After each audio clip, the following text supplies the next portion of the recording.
Oke, baik. Shalom semua sister, World Women Warriors. Terima kasih Ibu Emi yang sudah memperkenalkan diri saya. Terima kasih untuk seluruh pimpinan dari World Women Warriors yang sudah mengundang saya, sebuah kepercayaan, kehormatan bisa berbicara di antara Anda semua. Dan shalom untuk semua sister, semua wanita-wanita Allah dimanapun Anda berada.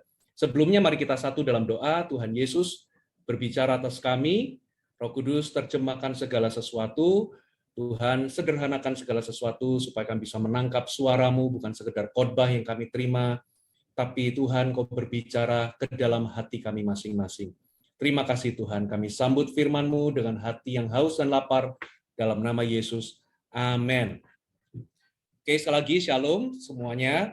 Saudara, saya memberikan tema memang sebuah mimpi atau dream. Coba buka sama-sama di Kejadian pasal yang ke-37, kita baca di ayat yang ke-5 sampai ayat yang ke-7.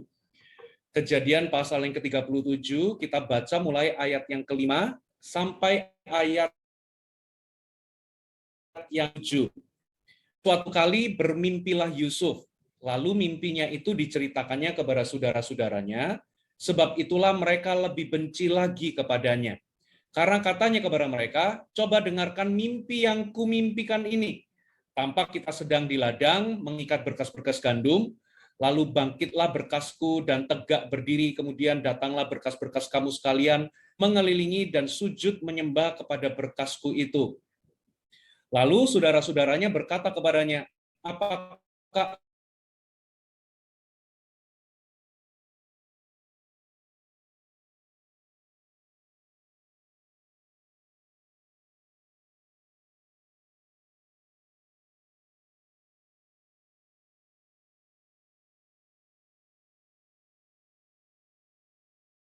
bulan dan 11 bintang sujud menyembah kepadaku?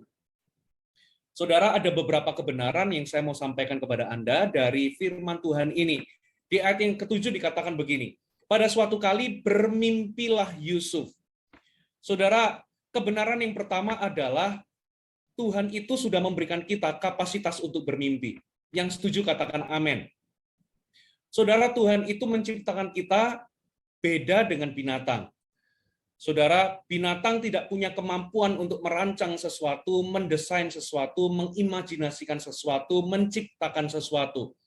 Sekalipun burung itu mungkin bisa menciptakan sarang atau membuat sarang, tapi burung atau binatang itu tidak punya kemampuan untuk memfisikan sesuatu atau untuk memimpikan sesuatu.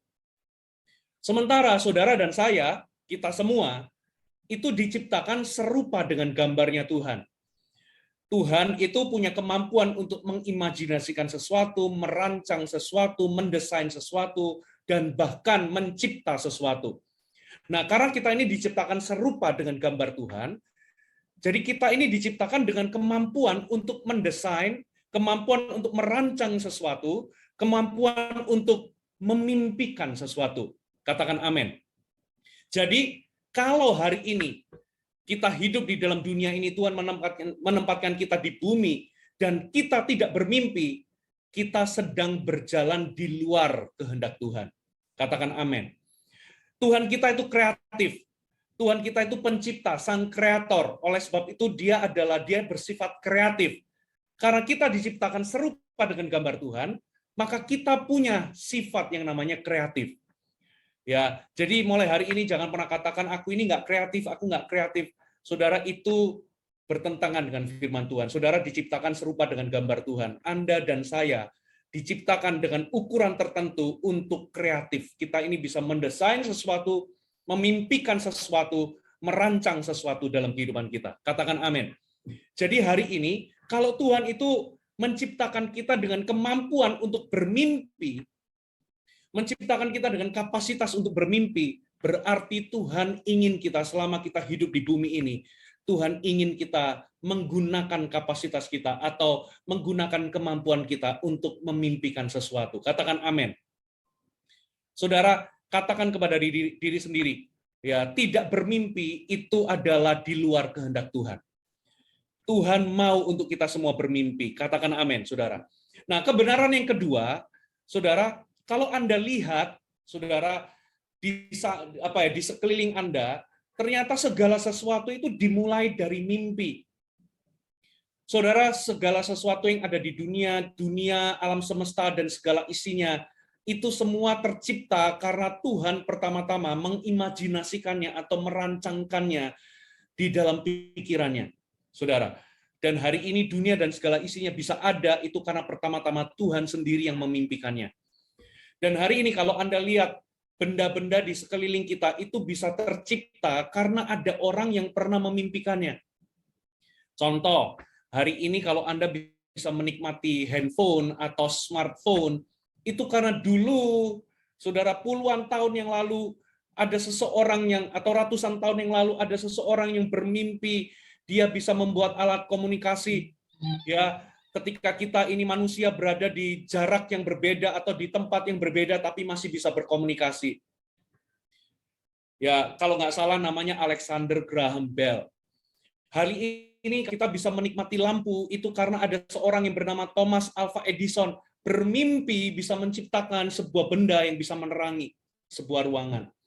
Hari ini kalau kita bisa menikmati pergi ke sebuah tempat menggunakan pesawat terbang, itu karena zaman dulu ada dua orang bersaudara, namanya Wright bersaudara, itu bermimpi satu kali kelak manusia bisa terbang.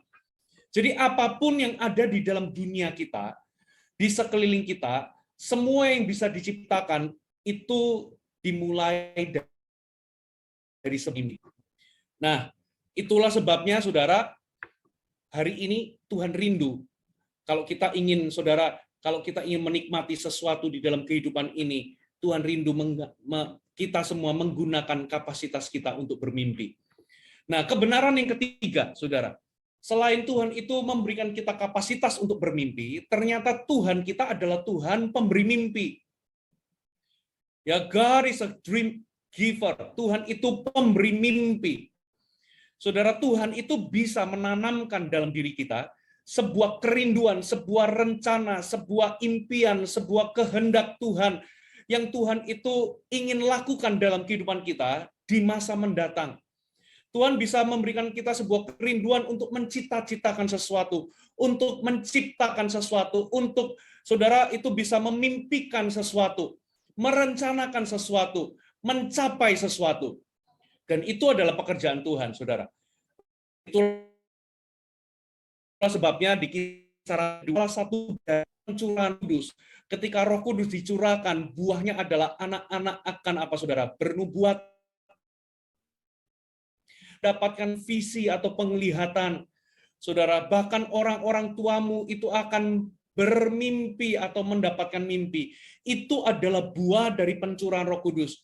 Apa sih nubuat? Nubuat itu kita mulai memperkatakan ajakan dalam kehidupan kita di masa mendatang. Itu nubuatan. Apa itu penglihatan atau visi? Itu adalah sesuatu yang Tuhan ingin kerjakan di masa depan dalam kehidupan kita. Apa itu mimpi? Itu adalah sesuatu kerinduan untuk mencapai sesuatu apa yang Tuhan ingin lakukan atau apa yang Tuhan ingin kita capai di masa depan. Jadi Tuhan itu pemberi mimpi.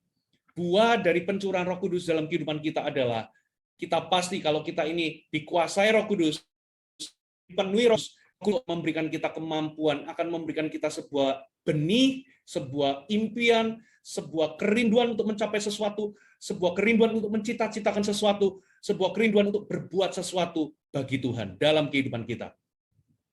Nah, itu aspeknya bisa macam-macam, saudara. Itu bisa bicara tentang kerohanian kita, pelayanan kita, atau bahkan itu bisa bicara tentang pekerjaan kita, atau tentang karir kita, rumah tangga kita, pernikahan kita, keluarga kita. Saudara, aspeknya bisa macam-macam, tapi Tuhan yang sama bisa memberikan kita sebuah impian, sebuah mimpi, sebuah visi, sebuah rencana atau rancangan yang Tuhan ingin kerjakan dalam kehidupan kita di masa depan. Saudara, yang setuju katakan amin.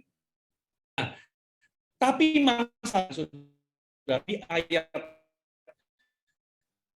Kejadian 37 tadi dikatakan begini, ayat yang pada suatu kali bermimpilah Yusuf, lalu mimpinya itu diceritakan kepada saudara-saudaranya, Sebab itulah mereka lebih benci lagi kepadanya.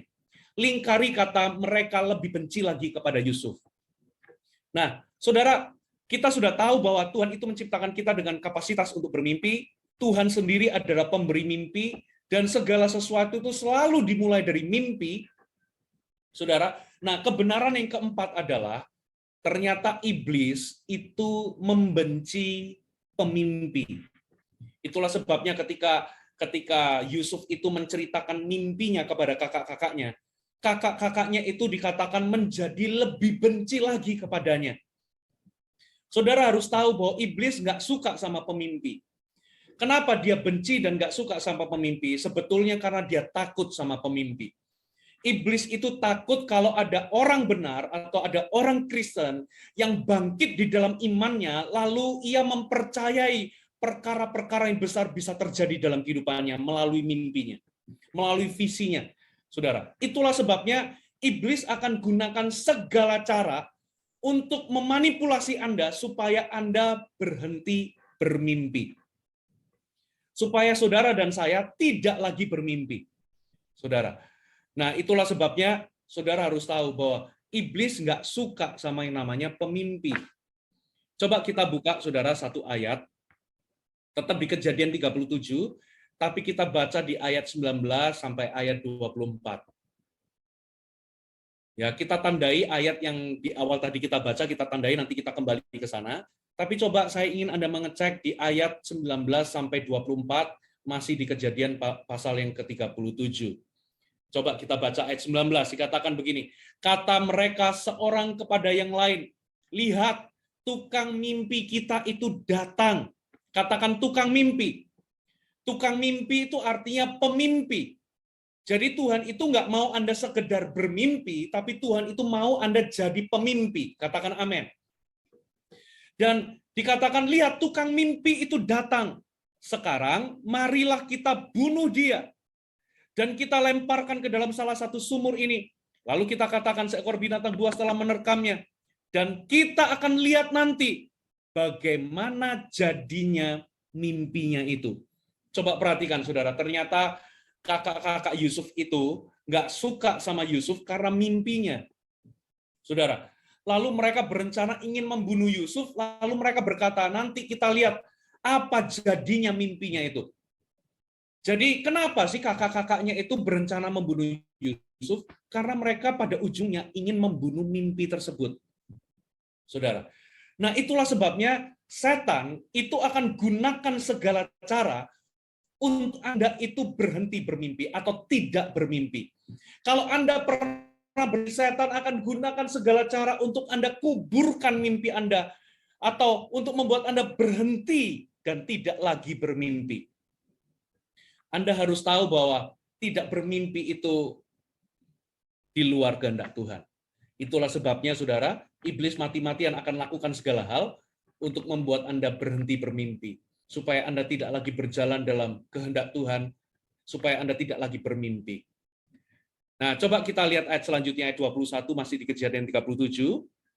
Saudara, ayat 21 dikatakan, ketika Ruben mendengar hal ini, ia ingin melepaskan Yusuf dari tangan mereka, sebab katanya, janganlah kita bunuh dia. Lagi kata Ruben kepada mereka, janganlah tumpahkan darah, lemparkanlah dia ke dalam sumur yang ada di mana, saudara? Perhatikan, sumur ini berada di mana? Yang ada di padang gurun ini. Tetapi janganlah apa-apakan dia. Maksudnya hendak melepaskan Yusuf dari tangan mereka dan membawanya kembali kepada ayahnya. Saudara, dari sini kita bisa tahu bahwa ternyata setan itu tidak suka sama pemimpi. Setan akan berusaha keras untuk membuat Anda berhenti bermimpi atau tidak bermimpi. Saudara, karena apa? Karena setan takut sama seorang Kristen yang bangkit di dalam imannya, lalu mempercayai perkara-perkara yang besar yang Tuhan akan mau kerjakan di masa depan dalam kehidupan mereka. Saudara, Albert Einstein pernah berkata, imajinasi itu lebih penting daripada pengetahuan. Ya, Miles Monroe berkata, orang yang paling miskin itu bukanlah orang yang tidak punya harta, tapi orang yang paling miskin itu adalah orang yang tidak punya mimpi. Saudara, Nah, iblis mati-matian ingin membunuh kita. Nah, saya hari ini akan bagikan ada 3 hal, ya, apa yang iblis coba lakukan untuk membunuh mimpi kita. Saya ulangi, iblis ingin membunuh kita dan ada 3 hal bagaimana caranya iblis berusaha membunuh mimpinya kita. Yang pertama, saudara, kita lihat sama-sama di Kejadian 37 di ayat yang ke-23, yaitu ayat selanjutnya. Kejadian 37 ayat 23. Oke, coba kita lihat di layar kita ini. Dikatakan begini, baru saja Yusuf sampai kepada saudara-saudaranya, mereka pun menanggalkan jubah Yusuf, jubah maha indah yang dipakainya itu. Jadi, yang pertama dilakukan oleh kakak-kakaknya adalah menanggalkan Yusuf atau menanggalkan jubah maha indah. Inilah yang saya namakan false evidence atau bukti palsu. Katakan false evidence. Saudara. Nah, saudara harus tahu bahwa jubah maha indah itu adalah simbol dari perkenanan atau cinta ayahnya kepada Yusuf. Saudara harus tahu bahwa ayahnya memang mempraktekkan favoritisme. Saudara, Yusuf itu dicintai lebih daripada kakak-kakaknya. Yusuf itu diperlakukan istimewa lebih daripada kakak-kakaknya.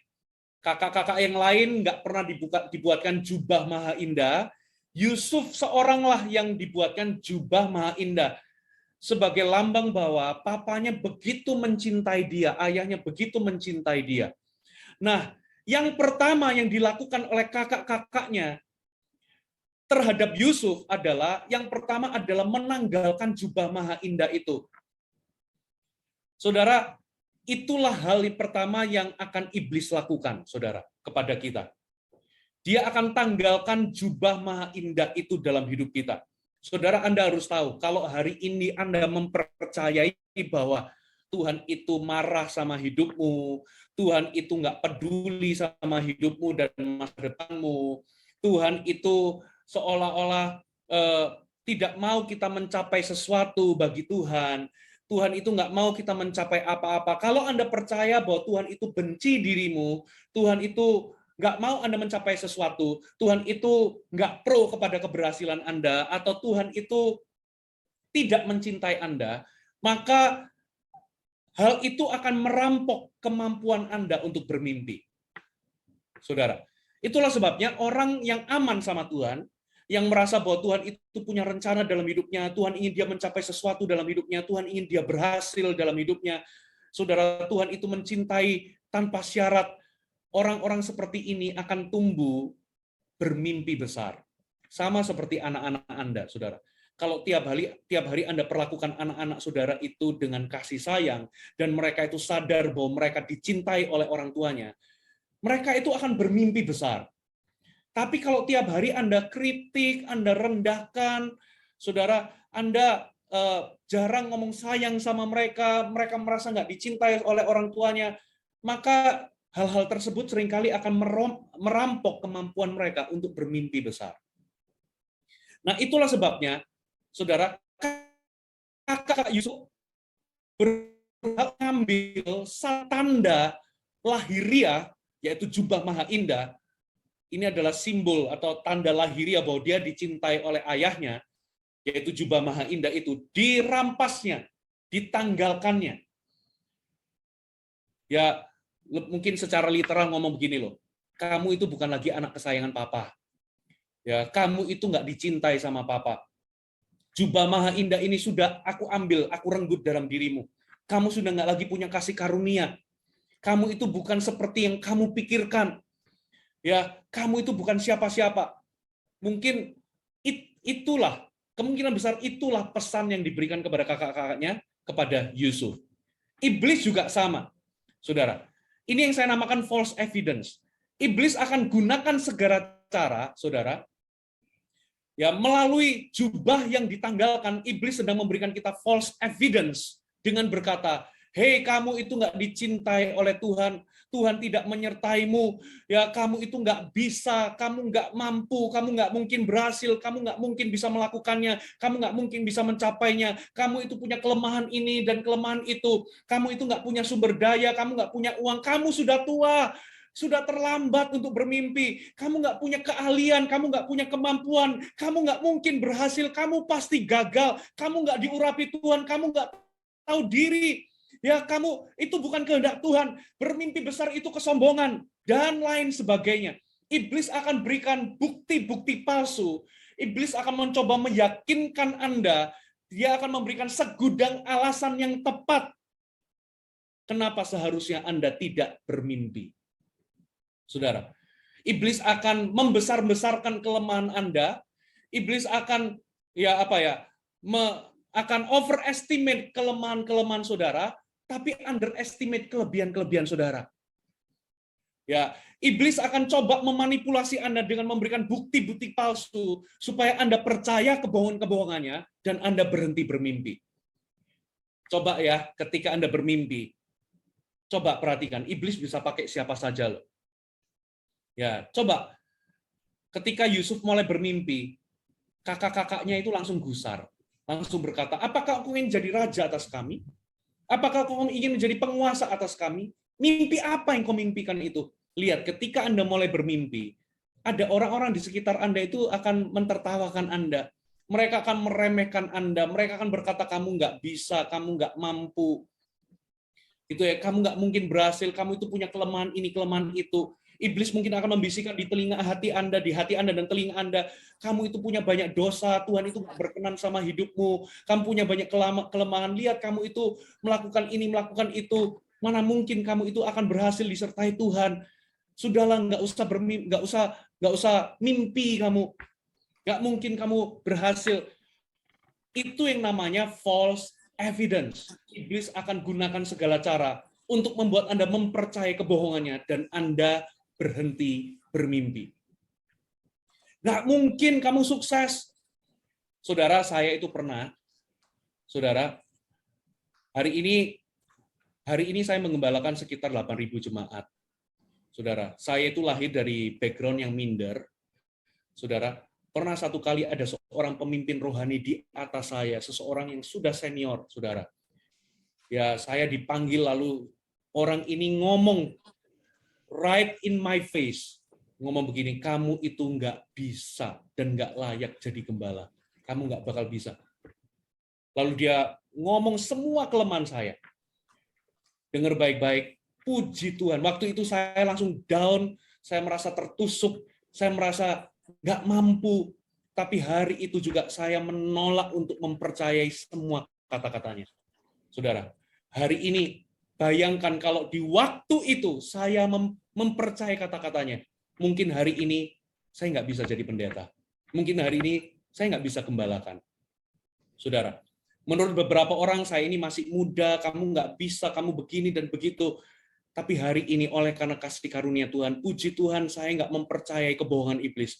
Hari ini siapa sangka saya anak kemarin sore, saya ini anak muda yang diutus oleh gereja saya dari Surabaya, diutus waktu itu saya ada di kota Jakarta itu tahun 2006, saya masih umur 20 sekian tahun.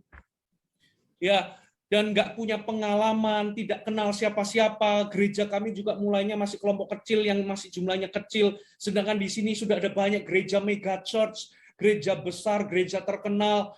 Saudara, dan puji Tuhan, saya nggak mempercayai kata-kata pemimpin itu, saudara.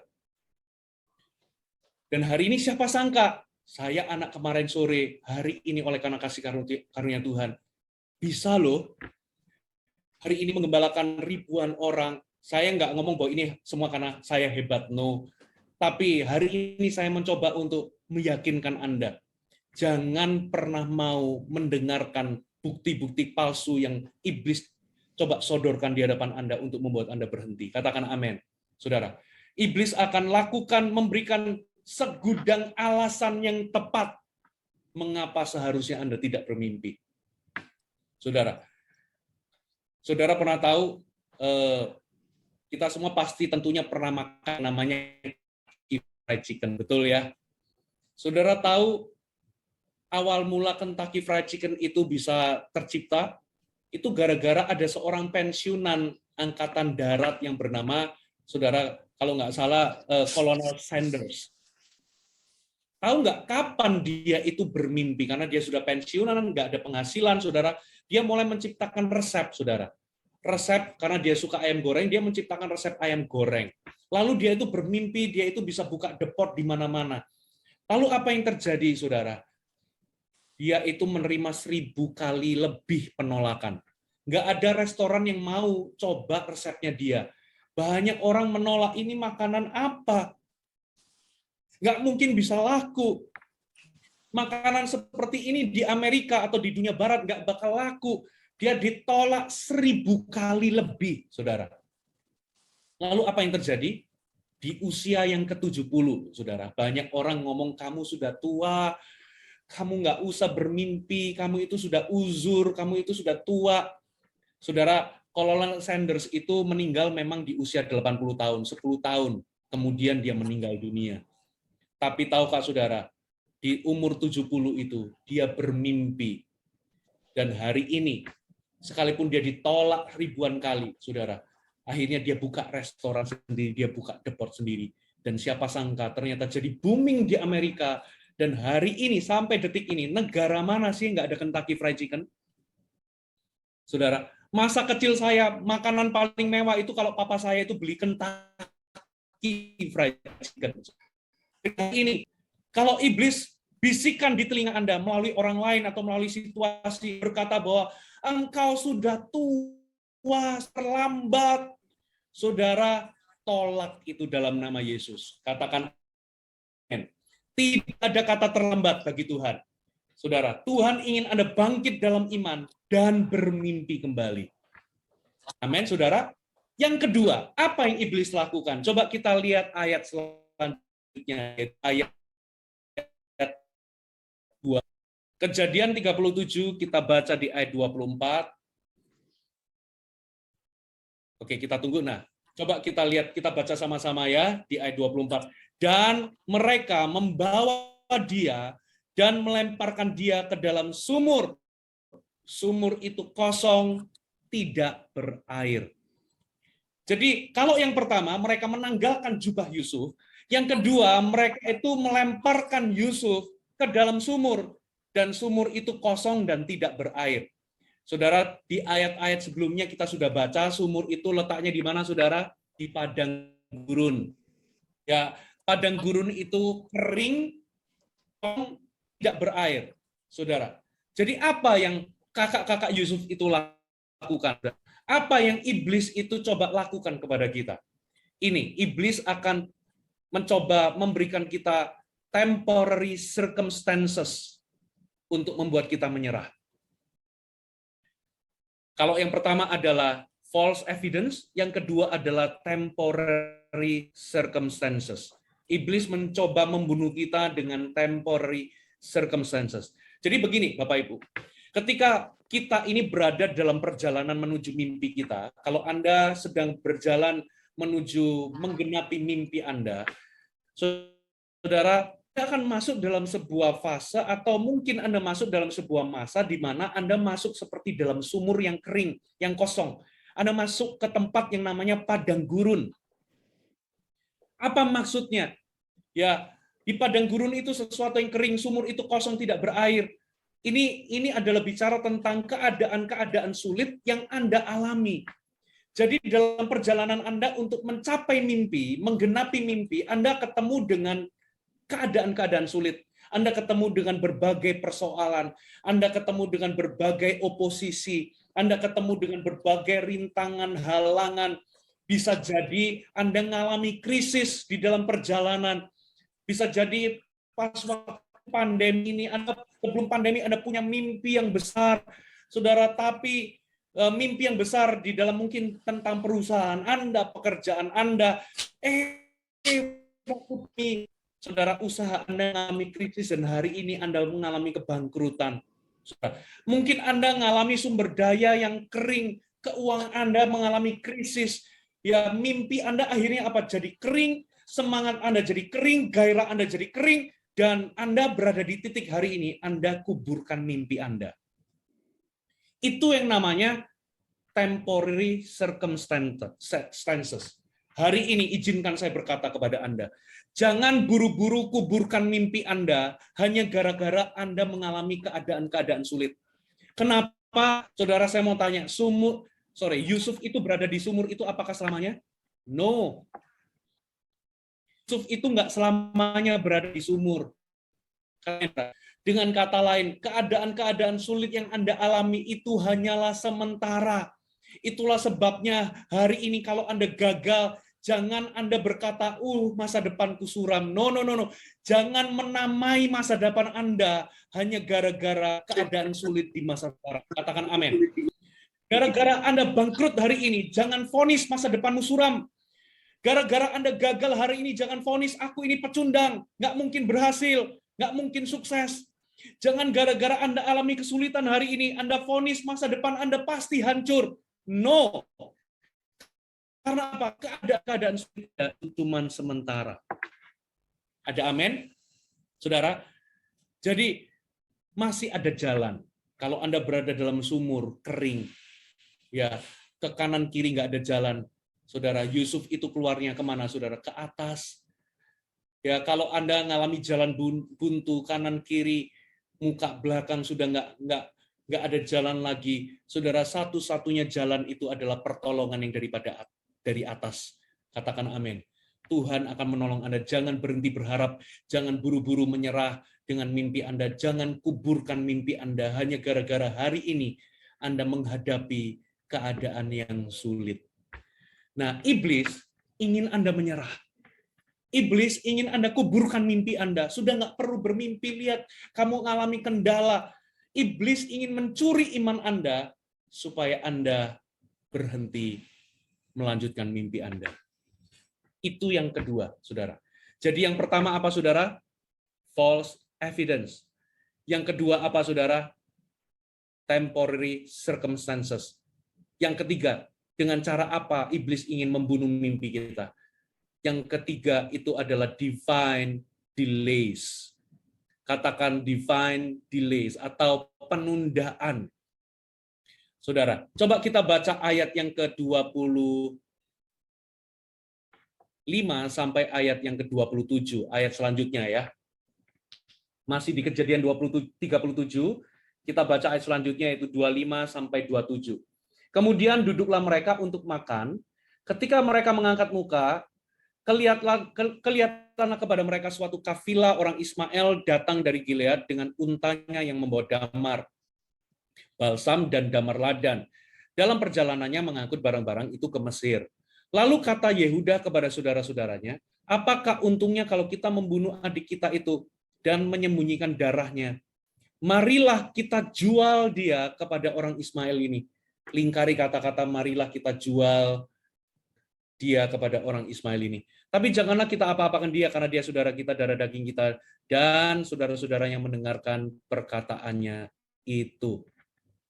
Yang ketiga adalah, ternyata kakak-kakaknya itu menjual Yusuf kepada orang Ismail. Kalau yang pertama, kakak-kakaknya menanggalkan jubah maha indah itu. Yang kedua, dilempar ke dalam sumur yang kosong dan tidak berair. Yang ketiga, ini yang dilakukan oleh kakak-kakak Yusuf. Mereka menjual Yusuf kepada orang Ismail. Dan kita tahu, ya akhirnya Yusuf itu dibawa ke Mesir, dijual sebagai budak di situ. Nah, perhatikan Bapak Ibu. Saudara, di dalam hidup ini, kita ini hidup di dalam zaman yang semuanya itu menawarkan sesuatu yang instan. Ada mie instan, kita pengen segala sesuatunya itu cepat. Di jalan tol juga sama. Dulu kita membayar pakai rupiah, pakai uang. Sekarang kita punya kartu supaya lebih cepat. Ya, mungkin di masa depan kita sudah nggak lagi pakai kartu. Segala sesuatu itu diciptakan supaya tidak lama menunggu. Nah, akibatnya apa? Akibatnya kita ini akhirnya memiliki mentalitas yang instan. Kita ingin segala sesuatu itu berjalan secepat mungkin. Kita ingin cepat kaya, kita ingin cepat sukses, kita ingin cepat menggenapi mimpi, kita ingin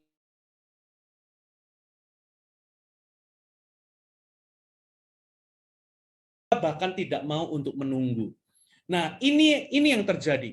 Ketika kita memiliki mentalitas instan seperti ini, dan ketika kita ini memiliki mimpi, ketika kita bermimpi, nah, ketika mimpi kita itu tidak datang atau tidak digenapi secepat yang kita kira, kita menjadi gampang menyerah.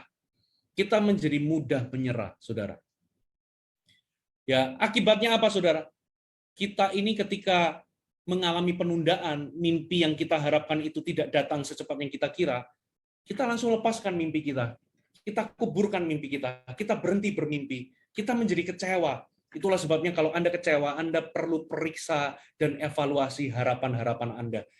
Jangan-jangan Anda punya harapan-harapan yang tidak realistis. Ingin cepat sukses, ingin cepat kaya, ingin cepat berhasil. Saudara, rumus keberhasilan itu nggak ada yang namanya instan. Ada amin, saudara? Nah, itulah sebabnya siap-siap. Kalau hari ini Anda mengalami setback atau kemunduran, saudara, ketika mimpi tidak datang secepat Anda kira, jangan buang mimpi Anda. Jangan lepaskan iman Anda. Coba kita lihat apa yang harus kita lakukan. Habakuk pasal yang kedua ayat 3-4. Saya bacakan ya, Habakuk pasal yang kedua ayat 3-4 berbunyi demikian. Sebab penglihatan itu masih menanti saatnya, tetapi bersegera menuju kesudahannya dengan tidak menipu. Jadi visi itu, mimpi itu, penglihatan itu masih menanti. Ia bersegera dengan tidak menipu. Nah, dikatakan begini, apabila berlambat-lambat, nantikanlah itu. Sebab itu sungguh-sungguh akan datang dan tidak akan bertangguh.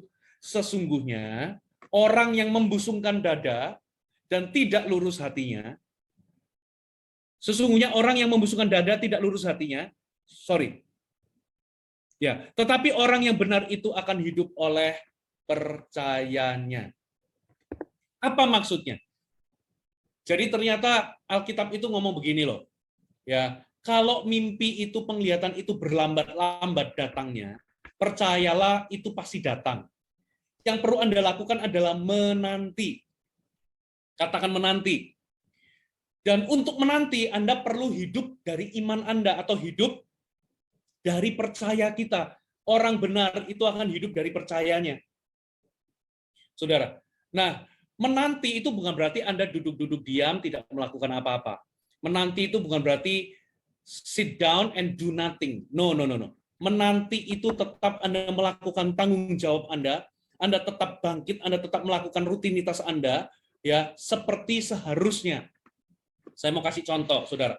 Kalau Anda adalah seorang petani, saudara, setelah menabur benih atau Anda menanamkan padi, saudara, apa yang dilakukan petani? Sampai menunggu ketika masa panen, saudara. Petani itu nggak duduk diam menunggu dengan menganggur, saudara. Tapi petani itu di masa dia menunggu sampai panen, dia itu tiap hari, dia itu mungkin menyirami padi-padinya, menyirami ladang yang ada, mengairi ladang yang ada, memberikan pupuk, menghalau burung-burung, menghalau hama, dan lain sebagainya, mencabut semak-semak duri. Saudara, itu yang dilakukan petani. Jadi petani itu tidak duduk-duduk diam, lalu do nothing. Tapi di masa menanti itu, dia tetap bekerja, dia tetap menjalankan apa yang menjadi tanggung jawabnya dengan setia. Tuhan juga sama dengan kita. Ketika kita ini dalam perjalanan menuju mimpi kita, ketika ada setback atau kemunduran atau penundaan, yang Tuhan mau adalah Anda tetap percaya. Hidup oleh iman, Anda nantikan itu, dan Anda tetap berjuang, tetap melakukan apa yang seharusnya Anda harus lakukan dengan setia. Katakan amin. Jangan kuburkan mimpi Anda. Nah, seringkali saudara, dalam perjalanan kita ini menggenapi mimpi, ada yang namanya penundaan, ada yang namanya setback, ada yang namanya kemunduran. Kenapa sih kok Tuhan izinkan ada kemunduran dan kita ini diizinkan untuk menunggu atau menanti? Ya, saya percaya ada dua alasan. Yang pertama, karena Tuhan itu ingin mempersiapkan diri kita. Tuhan ingin memperlebar kapasitas kita. Karena mimpi yang Tuhan akan genapi dalam kehidupan kita itu, di titik ini, lebih besar daripada apa yang kita itu bisa handle. Itulah sebabnya Tuhan ingin mempersiapkan atau memperbesar kapasitas kita. Kalau Tuhan genapi sekarang, bisa jadi kita keteteran. Kita nggak mampu menghandle semuanya itu. Yang kedua, bisa jadi Tuhan itu sedang mempersiapkan karakter kita. Itulah sebabnya Tuhan itu mengizinkan penundaan terjadi. Bisa jadi Tuhan ingin mengerjakan karakter kita, Tuhan ingin membentuk kita terlebih dahulu. Karena kalau Tuhan itu mungkin genapi mimpi itu sekarang, bisa jadi Anda sombong, bisa jadi Anda menjadi takabur, bisa jadi kita ini nggak siap, dan lain sebagainya. Nah, itulah sebabnya, saudara, Tuhan itu izinkan kita menunggu, supaya Tuhan itu mengerjakan sesuatu dalam kehidupan kita, memperbesar kapasitas kita, atau mempersiapkan karakter kita. Ada amin? Tapi, saudara, ternyata setback-nya Tuhan itu adalah jalan menuju penggenapan rencana Tuhan. Coba, ya, apa yang dilakukan oleh kakak-kakak Yusuf? Ini yang dilakukan oleh kakak-kakak Yusuf. Menjual Yusuf kepada orang Ismail. Sehingga gara-gara dijual ke orang Ismail, Yusuf itu akhirnya dijual ke Mesir. Ya, dan gara-gara di Mesir itu, saudara, dia jadi budak. Gara-gara dia jadi budak, saudara, ujung-ujungnya dia di penjara, betul nggak? Nah, ternyata Yusuf itu di penjara itu kurang lebih, bisa jadi itu lebih daripada 10 tahun, saudara. Ya, jarak dari Yusuf menerima mimpi sampai dia jadi penguasa Mesir itu 14 tahun. Ya, atau jarak dia itu dari dia itu keluar dari sumur, dia dibuang di sumur lalu dijual ke Mesir, sampai dia menjadi penguasa itu 13 tahun. Ya, dan bisa jadi dia itu bekerja di rumah Potifar, itu kurang lebih bisa jadi 2 tahun. Ya, 1 atau 2 tahun. Jadi dia itu di penjara itu 10 tahunan, saudara. Ada yang ngomong 12 tahun, ada yang ngomong 10 tahun. Jadi itu bukan di penjara setahun, 2 tahun, tapi 10 tahun minimal. Saudara, di tempat itu Yusuf mungkin merasa aku ditinggal sama Tuhan. Ya, ini penundaan, ini setback. Aku harusnya bisa genapi mimpi, tapi aku sudah dijual ke Mesir, lalu aku dipenjara. Tapi tahukah saudara, setback-nya Tuhan itu justru jalan menuju penggenapan visi. Katakan amin, saudara. Kenapa? Justru di dalam penjara itu, dia itu bisa tafsirkan mimpi dari juru minuman. Ada juru roti sama juru minuman. Ya, kalau nggak salah yang juru minuman itu akhirnya dia itu ditafsirkan mimpinya, lalu dikatakan dalam 3 hari ini kamu akan keluar, kamu akan dikembalikan otoritasmu atau profesimu, dan gara-gara dia tafsirkan mimpi juru minuman ini, ketika Firaun itu membutuhkan minum, ingat kepada Yusuf. Katakan amin. Jadi our setback itu sebetulnya adalah our setup. Jadi kemunduran, penundaan yang Tuhan izinkan dalam kehidupan kita, sebetulnya itu adalah settingan Tuhan untuk supaya di ujungnya kita menggenapi rencananya. Kita menggenapi mimpinya. Jadi, jangan menyerah. Jangan percaya sama tipuan iblis. Jangan buru-buru lepaskan iman Anda, harapan Anda, impian Anda. Gara-gara Anda mengalami kemunduran dan penundaan. Percayalah kepada Tuhan. Ada amin? Dijualnya Yusuf ke Mesir, jadi budak bahkan di penjara, justru itu adalah jalan menuju penggenapan mimpi. Amin, Bapak Ibu. Nah, saya terakhir tutup dengan ini, saudara. Saya tutup dengan, kita baca ulang ya, Kejadian 37, tapi ayat 8 sampai ayat 9. Apa respon Yusuf ketika saudara-saudaranya itu nyinyir dalam tanda kutip? Ya, coba kita baca Kejadian 37, kita tunggu sampai tampilannya menemukannya. Kita baca ayat 8 sampai 9. Ini penutupnya, saudara. Lalu saudara-saudaranya berkata kepadanya, apakah engkau ingin menjadi raja atas kami? Apakah engkau ingin berkuasa atas kami? Makin bencilah mereka kepadanya karena mimpinya dan karena perkataannya itu. Coba lihat ayat 9. Apa respon Yusuf ketika saudara-saudaranya itu nyinyirin dia, atau meragukan, mentertawakan dia, bahkan menyalah-nyalahkan dia? Ini ayat 9. Lalu ia memimpikan pula mimpi yang lain. Garis bawahi kata-kata ia memimpikan pula mimpi yang lain. Yang diceritakannya kepada saudaranya katanya, aku bermimpi pula. Lingkari kata aku bermimpi pula. Aku bermimpi, aku lihat matahari, gitu ya. Bulan 11 bintang sujud menyembah kepadaku. Ya, saya tutup dengan ini, saudara. Iblis ketika Anda mulai punya mimpi, iblis akan menyerang Anda. Iblis akan gunakan false evidence, temporary circumstances, bahkan iblis akan gunakan divine delays untuk membuat Anda berhenti bermimpi. Sama seperti Yusuf ketika kakak-kakaknya berkata, Yusuf itu bermimpi, berkasnya itu tegak berdiri, lalu berkas-berkas kakak-kakaknya menyembah kepada dia. Lalu kakak-kakaknya ngomong gini, kamu ini mimpi apa? Kamu ingin jadi penguasa atas kami? Coba lihat respon Yusuf ketika kakak-kakaknya itu marah kepadanya. Ia bermimpi mimpi yang lain. Dan kali ini mimpinya lebih besar. Kalau yang pertama dia mimpi berkas gandum, kali ini dia bermimpi matahari, bulan, 11 bintang, sujud menyembah kepadanya. Dengan kata lain, ia bermimpi mimpi yang lebih besar. Hari ini, kalau setan menghadang Anda, iblis menghadang Anda melalui false evidence, temporary circumstances, melalui divine delays, iblis berusaha membuat Anda lepas harapan, melepaskan iman, menguburkan mimpi Anda. Ini yang perlu Anda lakukan. Dream another dream. Dream again. Dan bahkan dream a bigger.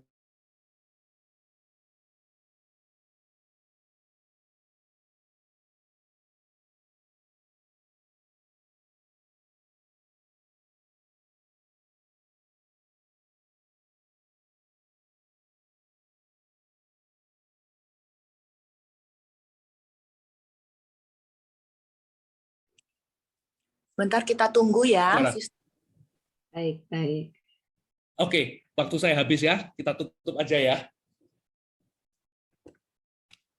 Tes. Oke, waktu saya sudah lewat. Oke, saya skip aja cerita saya. Kalau mau boleh Pak disampaikan, dilanjutkan mungkin 5 menit karena tadi kita terlambat 5 menit. Oke. 1 menit ya, 1 menit aja ya. Saudara, tahun 2008 saya bermimpi mengembalakan 1000 murid. Gitu ya.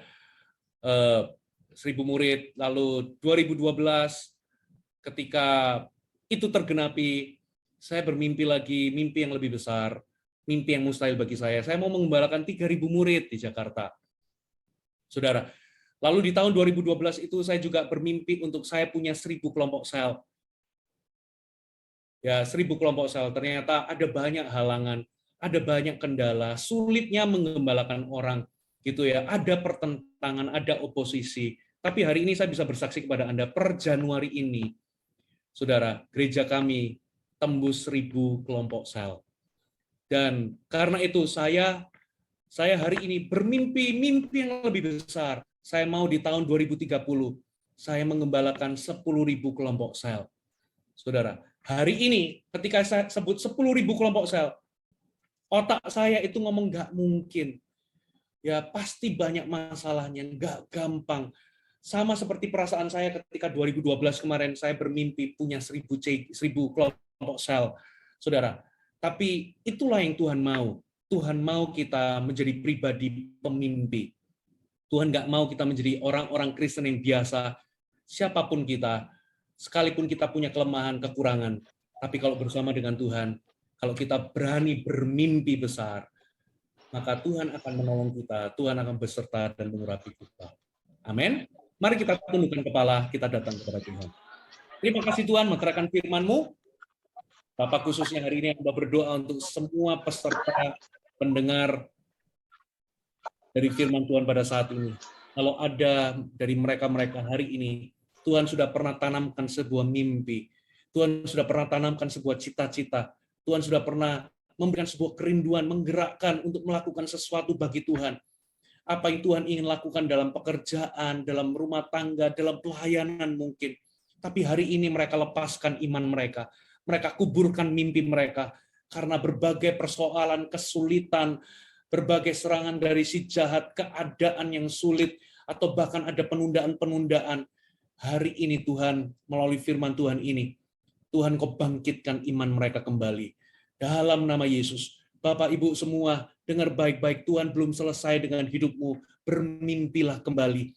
Jangan dengar kata-kata setan, jangan dengar kata-kata si jahat. Engkau nggak bisa, engkau sudah tua, sudah terlambat, engkau nggak mampu, engkau nggak punya resource, engkau nggak punya dana, engkau nggak punya perlengkapan, engkau nggak punya keahlian, engkau nggak mungkin berhasil, engkau nggak pernah sukses. Tolak itu semua dalam nama Yesus.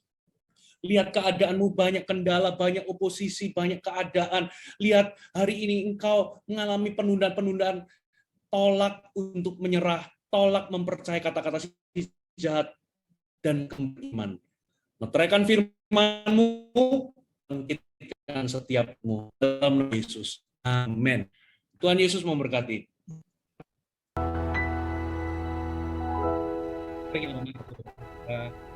Hari ini aku melepaskan berkat atas Anda semua, berkat daripada Allah Bapa, pemeliharaan yang sempurna turun ke atas Anda, dicukupinya semua kebutuhan Anda, diberkatilah semua pekerjaan dan apa yang Anda usahakan, dibuatnya berhasil, diberkatilah keluar dan masuk, yang kau naik dan bukan menjadi turun, menjadi besar dan kesaksian bagi banyak orang, sebab Dia menyertai-Mu. Terimalah anugerah kasih karunia daripada Yesus Kristus, diberikannya anugerah dan kasih karunia yang Anda butuhkan dalam menjalani segala tantangan kehidupan Anda. Terimalah juga anugerah penyertaan daripada Allah Roh Kudus yang menyertai, tinggal, dan bahkan menemani kita, memimpin kita dalam seluruh